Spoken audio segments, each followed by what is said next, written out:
quarta parte da aula da etapa 7, modelagem de algoritmo de método.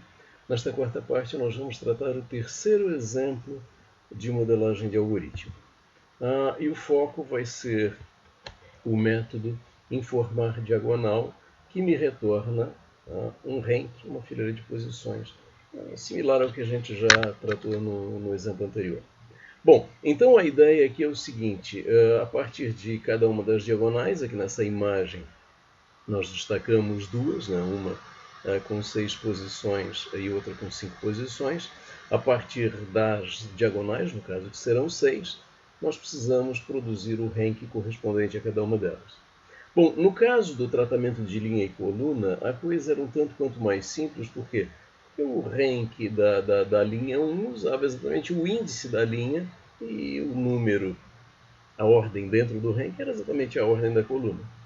E no caso do tratamento de colunas, quer dizer, o índice da coluna identificava qual coluna e dentro do rank o índice da linha definia a posição no rank. Bastante simples a coisa. No caso das diagonais, digamos assim, não é que seja mais complexo, mas é alguma coisa um pouco mais trabalhosa. Então aí na imagem nós temos as 6 diagonais existentes no tabuleiro do pentágono, destacadas.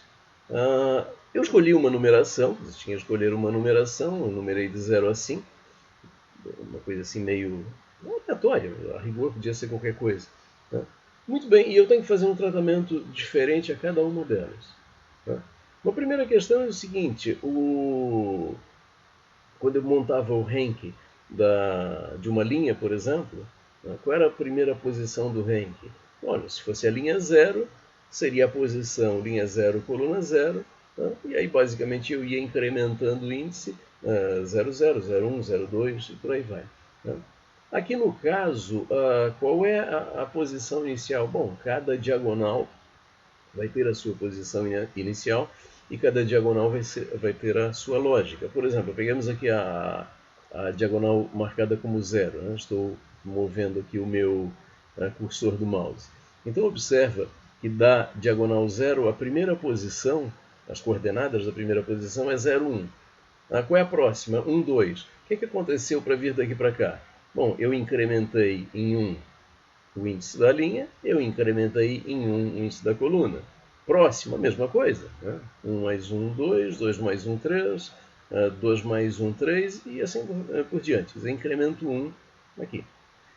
Em todas essas três aqui, marcadas como 0, 1 e 2, aqui na imagem à esquerda, eu vejo a mesma característica. Quer dizer, a partir de uma coordenada linha-coluna iniciais, a próxima é sempre incrementa linha, incrementa coluna em 1. Muito bem. Olhando a figura aqui do lado direito, né, as diagonais 3, 4 e 5. Por exemplo, pegando aqui a diagonal 3. 4, 0, coordenada 4, 0, índice de linha 4, índice de coluna 0. A próxima é o que? Observa, o índice da linha foi decrementado, 4 menos 1, 3, e o índice da coluna foi incrementado, 0 mais 1, 1. Nota, 3, 1 para a próxima, opa, tira 1 daqui, vira 2, soma 1 aqui, vira 2. Próxima posição, 2, 2 e assim por diante. Então, para essas três diagonais, partindo dessas aqui como iniciais, né, nós temos então o que? A próxima será o que? O decremento do índice da linha, incremento do índice da coluna. Muito bem. Nessa imagem eu coloquei então, olha, o que nós marcaremos como posições iniciais, então eis as 6 diagonais, eis as 6 posições, né? Então, consequentemente as coordenadas, os valores iniciais do índice da linha e do índice da coluna para cada uma das 6, e a partir delas a gente aplica esse, no caso aqui do lado esquerdo, incremento de linha e coluna, no caso aqui do lado direito, decremento de índice de linha e incremento de índice de coluna. Muito bem. Então, vamos fazer uma modelagem mais rápida, não adianta ficar indo passo a passo, incremento por incremento. Vamos direto para a modelagem desse método, ele vai ser um método mais extenso. Vamos modelá-lo. Então, já comecemos a modelagem com a instância de rank produzida, quer dizer, o rank posição já instanciado, e vamos analisar o preenchimento desse rank.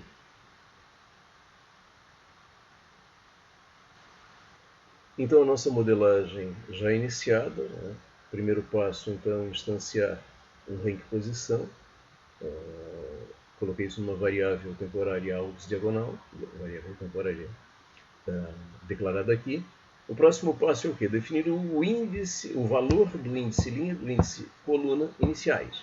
Então aqui está a linha e coluna declaradas como variáveis temporárias e as suas possibilidades. O índice da diagonal é 0, 1 até 5, de 0 a 5, e dependendo de cada um deles, o valor do índice linha e do índice coluna será próprio. Então isso está definido aqui nesse diagrama que nós já vimos. Então, se eu estiver trabalhando com a diagonal índice 0, opa, linha 0, coluna 1. Diagonal índice 1, linha 0, coluna 0. Diagonal índice 2, linha 1, coluna 0. E as outras três aqui. Então, vejam que para cada caso eu vou definir esses valores então aqui na nossa modelagem. Vamos dar um salto de modelagem aqui, de forma que esses valores iniciais apareçam ali. Então aí estão os valores definidos, né, como em comandos de atribuição, correspondentes àquelas situações iniciais que nós vimos no diagrama. Muito bem. E agora, qual é o próximo passo? O próximo passo é o quê? Preciso definir as próximas. O que eu sei? Eu sei que as diagonais aqui na imagem do lado esquerdo é incremento de linha e coluna. Eu sei que as diagonais aqui do lado direito é decremento de linha e incremento de coluna a partir do valor inicial de índice. Né? Eu sei que as diagonais de fora aqui no lado esquerdo, A0 e A2, e aqui do lado direito, A3 e A5, possuem 5 posições. Né? E as duas centrais, que é A1 e A4, possuem 6 posições. É isso? Bem, então podemos trabalhar isso tentando agrupá-las segundo as características em comum. Então eu vou dar um novo salto na modelagem e trazer uma quebra dessas possibilidades. Bom, continuando então nossa modelagem, eu dei mais um passo em relação ao que nós vimos antes. Eu coloquei aqui um comando de atribuição, aux diagonal índice 0 igual a posições linha coluna. O que é isso?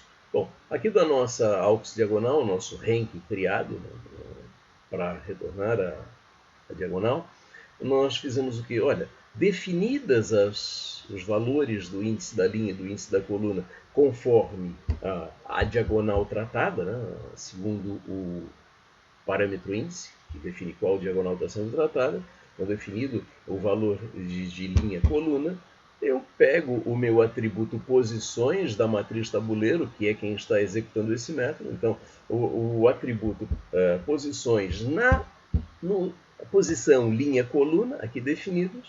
Bom, esta posição será a primeira do ranking. Então, aux diagonal 0, índice 0. Primeira posição do ranking é posições de linha coluna. Muito bem.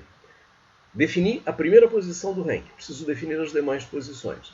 Como tratarei as 6 posições? Como dividirei, organizarei as 6 posições? Bom, decidi agora quebrar o conjunto de 6 posições em 2 grupos. Tá? O primeiro grupo, que são as posições índice 0 ou índice 1, que são aquelas duas que têm 6 posições, aquelas duas centrais, e o else são as outras 4, quer dizer, as diagonais que têm 5 posições. Muito bem, para as diagonais que têm 6 posições, eu criei aqui uma estrutura de repetição for. Então, for o count, uma variável count, que só serve para fazer o looping, não vai ser usada aqui dentro do for para mais nada. Count de 1 até menor que 6, quer dizer, de 1 a 5. Por que de 1 a 5 e não de 0 a 5? Bom, porque a posição 0 já foi definida aqui. Posição índice 0, aux diagonal índice 0 está definido aqui. Então eu preciso definir Neste caso aqui, de 1 a 5. Muito bem, por quê? Porque são 6 posições. Então, total de 0 a 5, 6 posições. E no lado de cá, as outras 4, né, o nosso for vai de 1 a 4. Quer dizer, eu já defini lá em cima a posição 0, precisarei definir as outras 4, posições de 1 a 4. Muito bem. O que nós faremos agora? Bom, nesse caso, começando aqui pelo lado esquerdo, as duas diagonais que têm 6 posições. Bom, primeiro ponto, qual delas eu estou tratando? A de índice 1 ou a de índice 4? A de índice 1 é aquela que, dada o índice da posição inicial, linha coluna, o próximo é o quê? Incremento de linha, incremento de coluna, incremento de linha, incremento de coluna. E a 4 é a outra categoria, onde é o quê?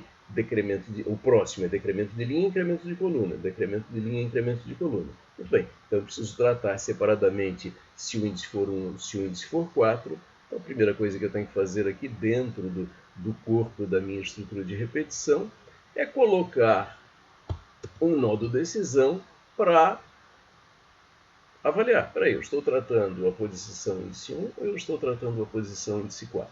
Ok?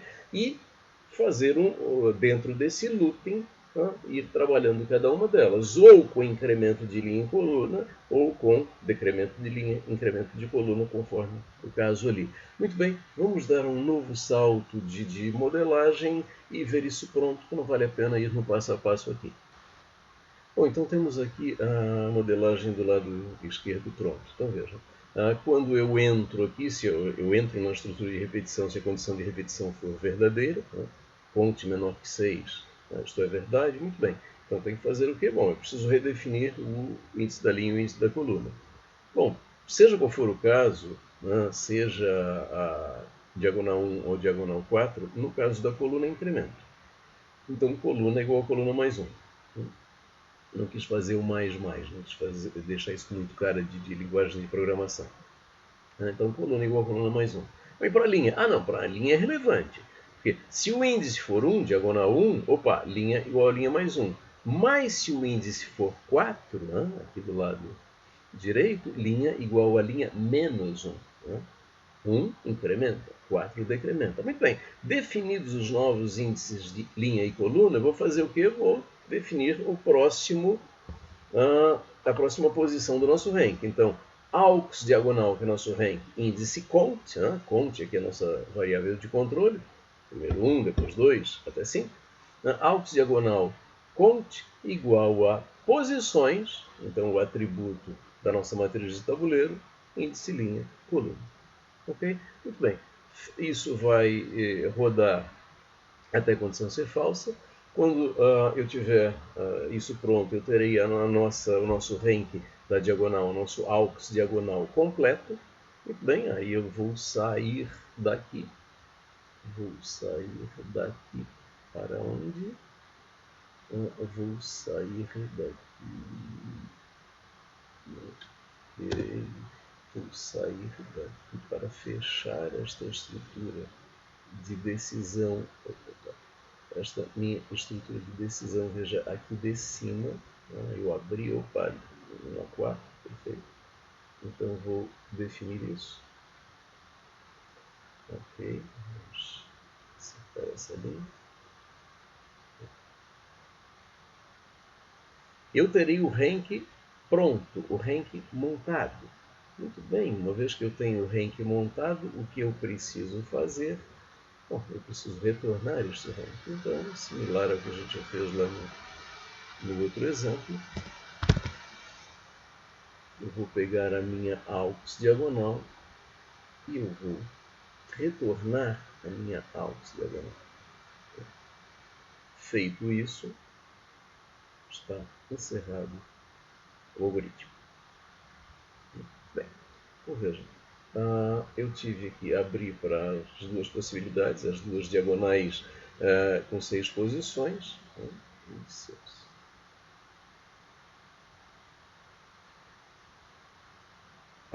Índice 1 ou índice 4, as duas diagonais de 6 posições. Agora eu tenho que trabalhar o que do lado de cá, as outras 4, e as outras 4 eu também tenho que ver aquelas duas em que eu trabalho com incremento de linha e coluna, e as outras duas em que eu trabalho com decremento de linha e incremento de coluna. Então vamos dar um salto na modelagem e vamos ver esse resultado pronto. Bom, aqui está então o lado direito pronto, essencialmente, praticamente idêntico a essa parte do lado esquerdo. Então aqui nós temos o else em relação às diagonais, 1 ou 4, já foi o que fizemos. As demais, as outras 4, vêm para cá. Então basicamente nós já tínhamos visto aqui o nosso for iria de 1 a 5, aqui irá de 1 a 4. Testes de condição para entrar na estrutura que se repete. E a estrutura que se repete essencialmente é a mesma. A coluna é incrementada igual e a linha incrementa ou decrementa, depende. Se o índice da linha for 0 ou 1, incrementa a linha. Se o índice da linha for 3 ou 5, decrementa. Definidos os índices de linha e coluna, define um novo elemento da diagonal, que é a nossa aux diagonal, faz isso aqui as 4 vezes, né? Faz 5, somado à posição previamente definida. Fechado isso, junto aqui no retorno do nosso rank posição, nossa fileira de posições, que é o nosso aux diagonal. Né? Então, só dando uma olhadinha lá no nosso roteiro, veja, as posições 0 e 2, agora no final são aquelas em que a gente tem incremento de linha e coluna, de uma posição para a próxima, e as posições de 3 e 5 são aquelas em que nós temos decremento de linha e incremento de coluna. Né? Muito bem, então com isso esse algoritmo também fica definido, que também não é um algoritmo assim tão grande, tão longo, mas é mais complexa a solução do problema, a concepção da solução do que a solução em si. Né? Muito bem, então com isso nós fechamos este exemplo, esse terceiro exemplo do nosso curso prático.